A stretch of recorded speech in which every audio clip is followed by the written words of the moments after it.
This Ag Business Update brought to you by American Implement, indebted to the past, committed to the future. In a moment, Randy Blach, the CEO of CattleFax.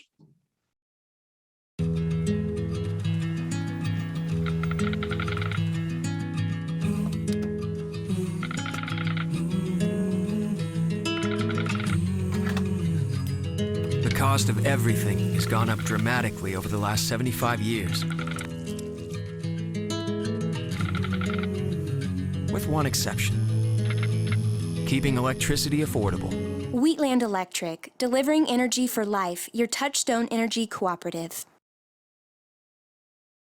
Would you like to see something done about high gas prices and low unemployment? Western Plains Energy in Campus, Kansas is doing something about it. They're a proud part of Growth Energy, America's ethanol supporters, and they employ 38 people and will be adding more following the expansion. Ethanol fuel not only reduces the cost of regular gasoline, it's good for the environment and keeps money right here in the United States while supporting local rural jobs. Western Plains Energy, doing something for the future. And joining us now is Randy Blach, the CEO of CattleFax.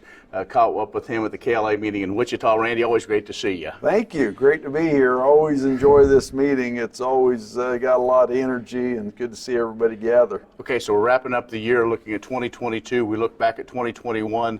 I think when you and I talked, a few months ago, this last quarter kind of played out the way we thought it would. It really has. We expected we'd see a market make a push up in here closer to 140, and it's done that.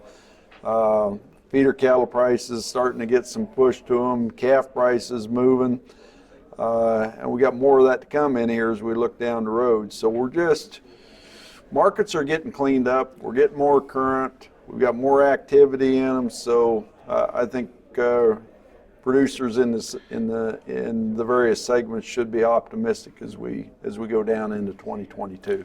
Looking at optimism, who's going to win the optimism game? Is it going to be the livestock or the grain sector? Because we still see the prices of these inputs sky high.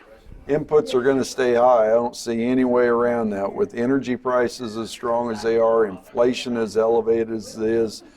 Again, we've got bottlenecks all the way through our systems out here. I think we've got a tiger by the tail with inflation here over the next 12 to 24 months. I would just say that would be my biggest worry and caution. I do not believe we're going to be able to control the magnitude of this inflation. But where we are now with the levels in the feedlots, we're at a pretty good spot. Have packers paying up. The margin continues to shrink at least a little bit, still pretty high, and the international markets are still very strong. And kind of the surprise as we look at 2021 was China, a bigger surprise maybe than what was expected. China was really strong again in 21. Again, we saw them really come from nowhere from a beef market standpoint for the U.S. having access to that market. They weren't on the radar screen 5 years ago, and they'll be our second biggest market this year. So incredible, and we got to remember there's 300 million people in China with a middle class income, and they are learning the taste and quality of U.S. beef. They love grain-fed beef, and again, they've been willing to pay for it. So that's been the same in Japan. Again, Japan's still our number one beef market. Mexico is still a strong market for us. Hong Kong, South Korea, I believe, is the number 3 market this year. They've been very, very strong. So tremendous opportunities out there yet. Don't forget, world population is growing 75 to 80 million people a year. So that's more and more people to feed as we go down the road. We're talking with Randy Blach, the CEO of CattleFax. We're going to take a break, come back, and we're going to talk about the future. We always like to kind of pick his brain, look in that crystal ball and see where we might be looking, and also some of these other factors that could be playing into the trade. We'll be back with more in just a moment. When you've had a best friend for over 50 years, you develop a trust. And the Scott Co-op has been a trusted rural friend since 1957. A co-op keeps money in the area, doing business for and with their members. And that helps keep their hometown thriving with keeping money in the community. Scott Co-op is not just an elevator. It's the rural way of doing business. So, when you see an elevator, remember your friends at Scott Co-op. Wolfter Construction and Irrigation has been around a long time, and a lot of folks have trusted them to design, build, and service all sizes of commercial and on-farm storage for grain and equipment. Wolfter is also known for their outstanding irrigation division, where they stock a complete selection of nozzles, regulators, drops, gear drives, electrical, and structure components. Looking for an electric motor? Wolfter has a large selection in single and three-phase. Next time, reach out to the pros who have decades of experience at taking care of business the right way. Wolfter Construction and Irrigation. Randy Blach, the CEO of CattleFax, is joining us. And Randy, it seems like, I don't know how many years we've done this now. Always like to, I kind of pick your brain here, looking at that crystal ball, looking now into 2022. Some of the factors you discussed with KLA members. Put all those factors together. What's in store? Because there always could be the Black Swan event or some other event. But as you see things, what are we looking at starting next year? Well, can always be these black swan events, and the reason they're called black swans is we can't forecast them. So I remind everybody is we're not expecting that we have any major shutdowns with new strains of COVID. That's one of the first big assumptions. But if you set that aside, what we basically are looking at is with elevated costs of doing business, higher feed cost, protein production in the U.S. is really moderated. It moderated in 2021, and it's going to moderate again in 2022. When I say moderate, it's not going up.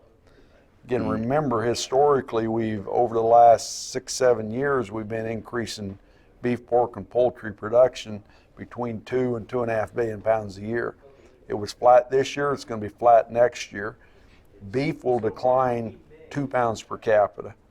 So that's why I'm more optimistic that prices are going to move that much more. Not at wholesale, not at retail. That's already been priced in. But as supply is tight, and you're going to see a bigger increase in those prices for producers coming back through. When you look at the other segments of the market, more of a flattening of the curve for pork producers. Again, pork production has been a little bit ebb and flow watching that African swine fever in China. And one week it looks like maybe they got it under control, the next week they don't. So that's been a major export market for U.S. pork going into that Chinese market. And that's obviously moderated this year, but pork exports are pretty flat. So again, there's a lot of positive things going on, but there's still a number of things that are pretty uncertain.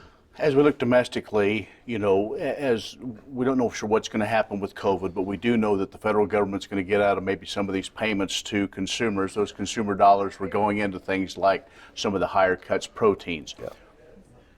What are we looking at for inflation? The Fed's come out and said, well, it's going to be here a while. That could hurt the bottom line of consumers' ability to buy those products. Well, I think that's the case. Again, you're going to see inflation rates in here at 5 and 6% as we're experiencing right now. You start thinking about that from a business standpoint and start seeing wage inflation 2, 3, 4 years. If you were to see something like that, that can really start to slow down an economic engine. So I would say that is something we really have to watch, because energy prices are going up. It's going to cost you more to put gasoline in your tanks, diesel in your tanks. We've got higher feed prices. We got higher fertilizer prices. So that's changing the farmer's idea on, hey, am I going to plant more corn or more soybeans? All of these things are things we've got to be paying close attention to. All right, Randy, we'll always appreciate you. Thanks for coming back to Kansas, and we'll look forward to having these conversations again. You bet. Thank you. Good luck to all of you out there, and hope you all have a wonderful holiday, and good luck in 2022. All right, Randy Blach, the CEO of CattleFax, has joined us. Stay with us. We'll have more in just a moment. S&S Trailer Sales, with 2 locations in Ness City, Kansas, is where everybody goes to buy or rent trailers. They feature the all-new, all-aluminum Mauer grain trailer with all of the electric options, the easy-to-load detached trailers, and a huge stock of header trailers. At the west location, you'll find bumper poles, goosenecks, and oilfield specialty trailers, along with flat and utility beds for pickups. S&S Trailer Sales in Ness City and on the web, but remember, you do have to spell out the "and." 1030 KBUF has agriculture information for you daily. Beginning at 6 a.m., we look at the markets, news, weather, all things that are interested to you to make you more profit on your farm and ranch. You can also follow along on our social media pages, and you can listen online to KBUF or any Southwind broadcast station at westernkansasnews.com. I'm Ken Rogers. Join me and John Jenkinson for Ag Information, KBUF. Thanks for watching.